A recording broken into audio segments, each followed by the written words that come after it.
It's week 12. We are officially into the playoff fantasy season. So if you have any questions about your lineup or you just want a second opinion, I'm here for you. Drop it in the comments and we'll talk about it. Let's start off today's video with accountability like we do every single week. Last week, 5-3. Not the greatest week, I will admit, but we gave you the number one defense, the number 3 quarterback, and a top 5 wide receiver in JSN. So on the year 60-26, we're not perfect, but we're pretty good. Let's kick it off here with our weekly defense. And if you don't know, I always try and go with the defense that's on the waiver wire because, hey, if you don't have a defense or if you need one, this defense could save the week. But this week, I'm going to roll with the Commanders. They're desperate for a win. They've lost 2 in a row. They're at home versus Cooper Rush. It is a very favorable matchup. And Marshawn, I believe, should be playing in this game. The only thing I could say is that they haven't had a very dominant game, a double-digit game in a very long time. Regardless of that fact, I think they're desperate, and we're going to start them this week. Let's move over to Isaiah Pacheco, a guy that has been sitting on our IR spot or just our bench for weeks now. It is finally time for him to return and to win us our fantasy championships. Throughout the first 2 weeks of the season, when he played, he was the running back 14, giving us 16 fantasy points a game in full PPR formats. He's coming back to the best possible matchup. Carolina, they're the worst against the running back position, and this is a guy that could have came back last week, but he was smart, came back in a much easier matchup here against the Carolina Panthers. The only thing I'm worried about, he's coming back, he might be limited, and he's probably going to split carries with Kareem Hunt in his return game. However, we know how Mahomes likes to run things. This is a team that wants to get back on track. They want to control the clock in a game that they're going to be up by a pretty large margin.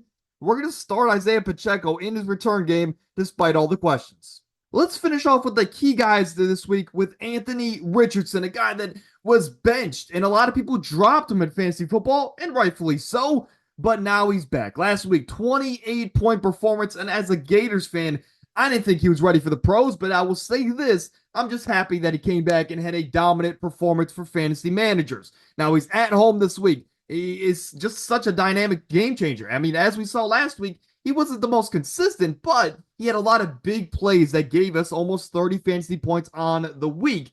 This week, though, I don't think those big plays are going to come. Even though he's at home, he's playing Detroit, which is maybe the best team in the league at the moment. It's the 20th matchup against quarterbacks, and Detroit just doesn't give up many big plays at all. They're actually in the bottom half of the league in that metric. So Anthony Richardson, we love him. He has a great schedule after playing Detroit this week, so hold on to him on your rosters. But as of right now, this matchup, it's tough. I don't think we want to start anybody against Detroit. If you stay to this part in the video, look, you get my full list of plays on the week. If you see the X, we cover them in the video. But outside of that, Bo Nix playing the Raiders. It's a top 8 matchup for quarterbacks. Love that matchup. And let's roll with the hot hand, especially because they continue to pass the ball. Javonte Williams, he's been on the sit list for like the last month. Now I'm going to have him in the starting list because it looks like last week he regained that backfield there in Denver, and he has a favorable matchup against the Raiders this week. Again, the Raiders are terrible. JSN rolling with the hot hand. He's been on the start list pretty much all season long. Last week he was a top 3 wide receiver.